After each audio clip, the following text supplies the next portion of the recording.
All right, well, thanks very much for having me, and I can absolutely speak to the conditions. In fact, when I heard about this event and found an invitation to speak to this event, I said, well, what should I talk about? And they said, well, tell your story. So this is basically my story, so bear with me. This gets a bit at what we're doing in the UC-AFT as well. My name is Katie Rodger. I'm a UC graduate, I'm a UC lecturer, and I'm likely going to die in debt. I want to thank you for inviting me to speak here tonight. First and foremost, it gives me a chance to stand with you in solidarity as an activist and advocate for the two causes I believe in most, labor and education. As a UC lecturer and a leader within the UC-AFT, I live and work at the intersection of those two things, labor and education. And I love it. I love my job, I love what I do, and I love being part of the University of California. But I also know firsthand how broken it is, how complicit its labor practices are in keeping people impoverished and in debt. So I want to talk about that a little bit. I'm a two-time graduate of the UC. I have a BA from UC San Diego and a PhD from UC Davis.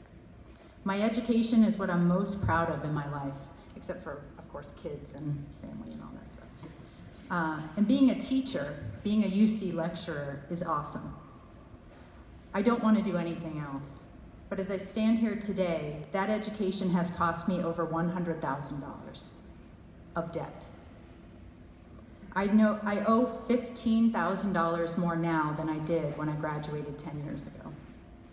And each year I owe more, in spite of paying my loans every month, in spite of building a career that I can be proud of here at UC Davis. This job will never enable me to get out of debt. When I was a student, I took out loans in good faith. I looked carefully at the numbers, and to the best of my ability, I determined that I could shoulder the burden of my debt. I watched the job market and knew that my starting salary as a tenure-track professor in the humanities might not be great, but that I could pay. I could pay what I owed. I knew it would be tight, but I would make it work. This is all to say that I wasn't careless or negligent in using loans to earn my degree. The only way that I could get my degree was to take out loans. I wasn't poor, but as a middle-class graduate student, I didn't have the means to finish my degree without those loans. It wasn't a question of negligence or responsibility, it was simply reality. So to those who say, those who say that taking out loans is irresponsible are ignoring the fact that for many students, the only choice is to either accept a high amount of debt or not go to college or graduate school. The argument for responsibility assumes wrongly that there are other, more responsible ways to pay for college. That's basically code for poor people should not have access to education. So I came to feel and see that the system is rigged.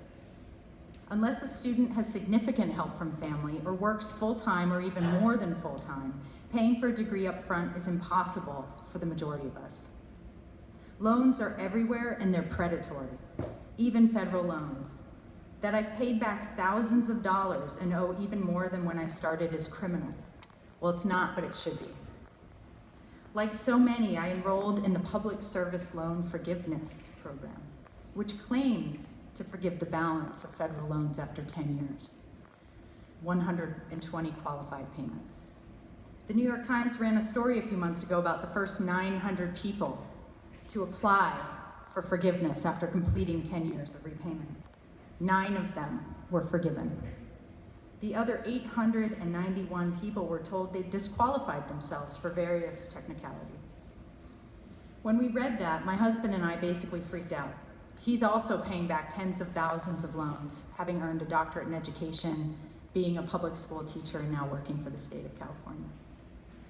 It was at that moment that I came to believe that I will likely die in debt. My job is decent, maybe better than decent for a lecturer in higher education. I'm full-time. I have a continuing appointment here at UC Davis, which is basically as close to tenure as a lecturer can get. I have fantastic benefits and a salary that's allowed me to live pretty well. I have automatic payments set up for my loans, so I don't have to see or think about the money that goes out each month. But every year, I have to have my payment recalculated to reflect my salary. So each year I watch my loan payment creep up as I get a merit raise or a union pay adjustment. The loan payments have gone from $160 a month to $650 a month since I started working as a lecturer at UC Davis. That's a 400% increase. I don't have a 400% increase in salary to match that rate. Without crunching the numbers, I can say for certain I'm in some trouble. So what do? I said I believe I'll probably die in debt. That sounds fatalistic and like I've given up. Maybe it is in part, but that doesn't mean that I'm not going to fight it. We need not only debt relief, but education reform, and unions will be a primary catalyst for this change. The UC-AFT is the union for lecturers and librarians across the UC system. By fighting to improve our working conditions, we hold the university accountable for your learning conditions. Our union stands with you in beating back the tide of privatization that drives tuition up and threatens the UC itself. When tuition goes up, those dollars don't support or provide resources for classrooms or libraries. Instead of directly funding your education, the debt you take on funds executive salaries and administrative bloat. It constrains your opportunities to freely pursue your studies, freedom. And in turn, it harms working people in the middle class, if there is going to be a middle class much longer. In demanding solutions to the student debt crisis, the UC-AFT is calling for immediate relief for UC students and workers. We're also fighting for the UC to remain a truly public university that contributes to economic democracy, social mobility, public health, and racial justice. Reform needs to start here and now. Thank you.